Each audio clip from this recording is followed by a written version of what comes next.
नमस्कार श्रोताओं, प्रस्तुत है क्षेत्रीय समाचार एकांश का कोविड-19 पर आधारित विशेष कार्यक्रम। आपके साथ मैं पंकज सनवाल खुलबे। श्रोताओं, कोविड-19 के इस दौर में हम इस जंग में तभी जीत सकते हैं जब हम सब अपना हौसला कायम रखेंगे।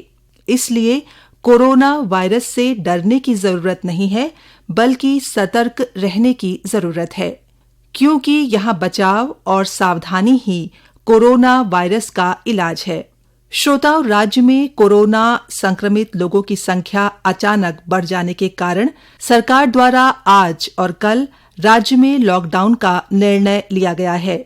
ये निर्णय कोरोना संक्रमण के बढ़ते मामलों को देखते हुए किया गया है।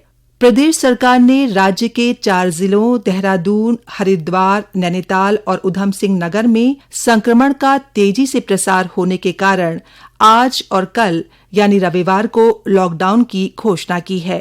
हालांकि जिले में 2 दिन आवश्यक सेवाएं, औद्योगिक इकाइयां, कृषि गतिविधियां और होटल खुले रहेंगे। इन जिलों में कुछ खास शर्तों के तहत ही आवाजाही हो सकेगी। मुख्यमंत्री त्रिवेंद्र सिंह रावत ने कल मीडिया को बताया कि राज्य में कोरोना संक्रमण का रिकवरी रेट अच्छा होने के बावजूद गुरुवार को 199 मामले सामने आना चिंता की बात है। उन्होंने कहा कि संक्रमण से बचाव के लिए आज और रविवार पूर्णबंदी का निर्णय लिया गया है। अचानक 200 केस आए और अगर देर रात तक देखें तो ये संख्या और अधिक। तो इसके लिए एक ही समाधान है कि हम एक गैप तैयार करें, उसके जो साइकिल है उसको ट्रैक करें। सैटरडे संडे व्यापारियों की भी डिमांड थी कि मार्केट 5 दिन ही खोला जाना चाहिए और हालात भी इस चीज के लिए कह रहे हैं कि भाई कहीं ना कहीं इसको ब्रेक करने की जरूरत है। इसी दृष्टि से कि सैटरडे संडे को इस पर विचार किया है। आज हम इस पर गाइडलाइन तैयार कर लें कि किन लोगों के लिए निषेध रहेगा, कौन लोग आ सकते हैं, इन सारी चीजों पर विचार होगा। फिलहाल हम इस हफ्ते के लिए ले रहे हैं, आवश्यकता पड़ी तो इसको आगे भी लागू रखा जा सकता है। प्रदेश में 4 जिलों में जारी लॉकडाउन के बारे में आइए और जानकारी लेते हैं हमारे संवाददाता राघवेश पांडे से। प्रदेश में कोरोना वायरस से संक्रमित लोगों की संख्या में बढ़ोतरी को देखते हुए राज्य सरकार ने हरिद्वार, उधम सिंह नगर और नैनीताल में आज शनिवार और कल रविवार को पूरी तरह लॉकडाउन किए जाने की घोषणा की है। इस दौरान आवश्यक सेवाएं जारी रहेंगी। दूध और उनसे बने उत्पादों के अलावा दवा की दुकानें खुलेंगी। राष्ट्रीय और प्रांतीय राजमार्गों पर मालवाहक वाहनों के आने जाने की अनुमति होगी। मुख्य सचिव उत्पल कुमार सिंह द्वारा जारी गाइडलाइन के अनुसार बिना किसी वाजिब वजहों के लोगों के आने जाने पर पाबंदी रहेगी। बाजार पूरी तरह बंद रहेंगे, लेकिन निर्माण कार्यों पर रोक नहीं रहेगी। इस बीच कल रात कोरोना संक्रमण के 120 नए मामले सामने आने के साथ ही राज्य में कोविड-19 के मामले बढ़कर 4000 से अधिक हो गए हैं, जबकि 3021 मरीज स्वस्थ होकर घरों को लौट गए हैं। राज्य में एक्टिव केसेस संख्या 996 है। राघवेश पांडे, आकाशवाणी समाचार, देहरादून। और आइए श्रोताओं, अब सुनते हैं कोरोना वायरस संक्रमण पर स्वास्थ्य विशेषज्ञ डॉक्टर तन्मय तालुकदार से आकाशवाणी संवाददाता सिद्धार्थ सिंह की बातचीत। डॉक्टर तन्मय, सबसे पहले आज हम अब चर्चा करेंगे WHO की जारी रिपोर्ट से।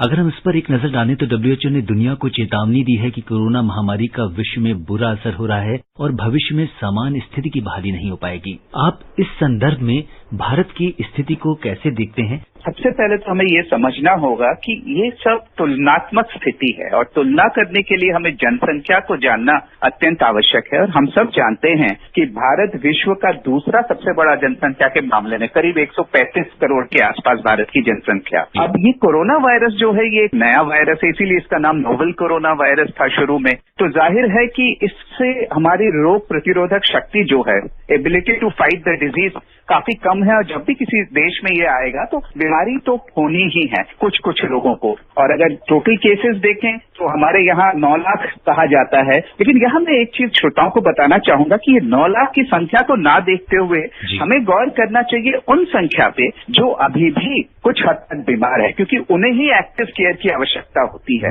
भारत बड़ा देश है तो यहाँ देखने में नंबर्स बड़े लगते हैं, परंतु पर 1 मिलियन यानी 10 लाख जनसंख्या में अगर हम तुलना करें तो हमारी जो स्थिति है औरों से कई गुना बेहतर है। और डॉक्टर तन्मय, जिस तरह से भारत ने इस पूरी महामारी का जिसे कहना चाहिए कि जो मैनेजमेंट किया को लेकर डब्ल्यूएचओ ने कई बार सराहना की है और हालांकि अपनी रिपोर्ट में भी डॉक्टर टेड्रोस ने जो कोरोना संक्रमण के प्रसार पर नियंत्रण पाने में जो एशिया की सबसे बड़ी बस्ती धारावी की उन्होंने बात की, उन्होंने एक रोल मॉडल धारावी जिस तरह से मैनेज किया गया उसको बताया, क्योंकि जब वहां लगभग 10 लाख लोग रहते हैं और उन्होंने कोविड-19 पर काबू पाया, जो कि दुनिया के लिए एक मिसाल उदाहरण है। तो आप कंटेनमेंट जोन्स के लोगों को क्या कहना चाहेंगे, किस तरीके से वो मैनेज करें?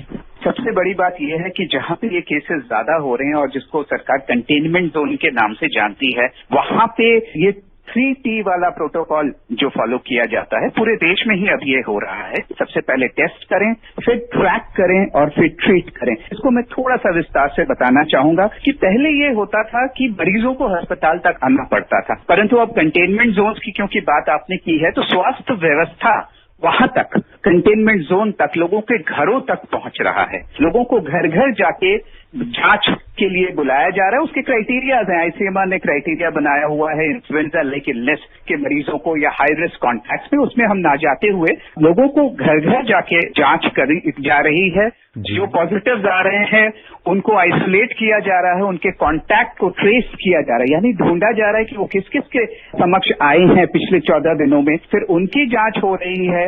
और एक और जो बहुत अच्छी बात हुई है वो है पॉइंट ऑफ केयर टेस्ट की, जो जांचें वहीं पे हो सकती है, एंटीजन टेस्ट, उसमें भी काफी बदलाव आया है कि जल्दी रिपोर्ट मिलता है और वहीं पे जहां पे कंटेनमेंट जोन है उसके पास ही जांच हो रही है। और फिर आखिर में ट्रीटमेंट सबको दिया जा रहा है। और ट्रीटमेंट में अच्छी बात तो हम कई दिनों से कोविड में सभी जानते हैं कि अधिकतर लोगों को बहुत ज्यादा ट्रीटमेंट की नहीं, सपोर्टिव मदद की जरूरत पड़ती है।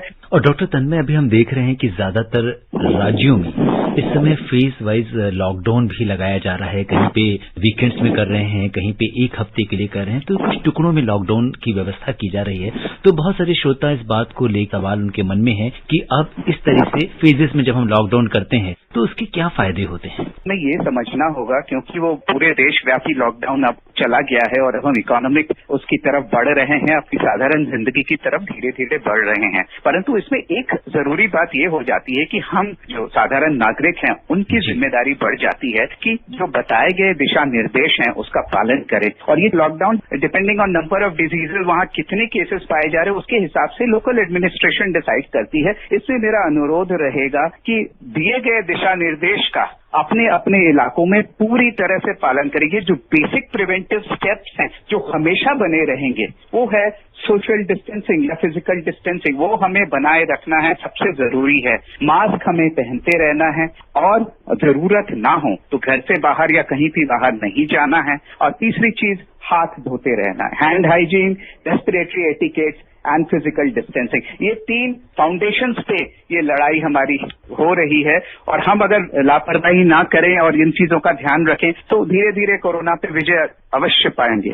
जी डॉक्टर तन्मय, एक चीज और आपसे जानना चाहेंगे कि डब्ल्यूएचओ की एक रिपोर्ट और चर्चा में है कि जिसमें कोरोना के एरोसोल से भी यानी हवा से संक्रमण के फैलने की चर्चा थी। हालांकि अभी इस पे डब्ल्यूएचओ की विस्तृत रिपोर्ट आना बाकी है, लेकिन क्या कुछ आप शुरुआती जो जांच है या जो पता चला उसके बारे में क्या कहना चाहेंगे? ये वायरस पहले से ही जानते थे कि कैसे फैलता है, ड्रॉपलेट्स के तरीके से। नहीं, हम जब बोलें, खांसें या छींकें तो वो जो पानी वाला पदार्थ जो मुंह से निकलता है वो कोई दूसरा उसको सांस में अंदर ले ले या फिर आंखों में या नाक में मुंह में चला जाए तो फिर ये बीमारी फैलती है। आपने जो पूछा एरोसोल के बारे में कि छोटे छोटे कण, ड्रॉपलेट से भी छोटे, वो हवा में घूमते रहते हैं कि नहीं, इसमें मैं ये बताना चाहूंगा कि पहले भी ये जानकारी थी कि कुछ मेडिकल प्रोसीजर्स जो हम डॉक्टर लोग करते हैं वहां पे एरोसोल जनरेट होता है और वहां पे थोड़ा सा और अधिक हमें सिक्योरिटी लेना होता है। डब्ल्यूएचओ ने भी तरफ इंडिकेट किया है कि अगर वेंटिलेशन अच्छा नहीं है, छोटा कमरा है, बहुत भीड़भाड़ है और एक ही कमरे में लोग बेसिक प्रिकॉशंस नहीं ले रहे, यहाँ पे मैं घूम के उसी प्रिकॉशन पे आऊंगा कि अगर हम मास्क पहने रहें तो वो रिस्क नहीं है। तो अगर हम ऐसे प्रिकॉशंस लें, वेंटिलेशन ध्यान रखें, भीड़भाड़ ना करें। जी डॉक्टर तन्मय, और क्या जानवरों से संक्रमण हो सकता है जिसे हम जीनोसिस भी कह सकते हैं? शुरुआत में तो जरूर जानवर की बात हुई थी और इसे जूनोटिक डिजीज ही कहा जाता है।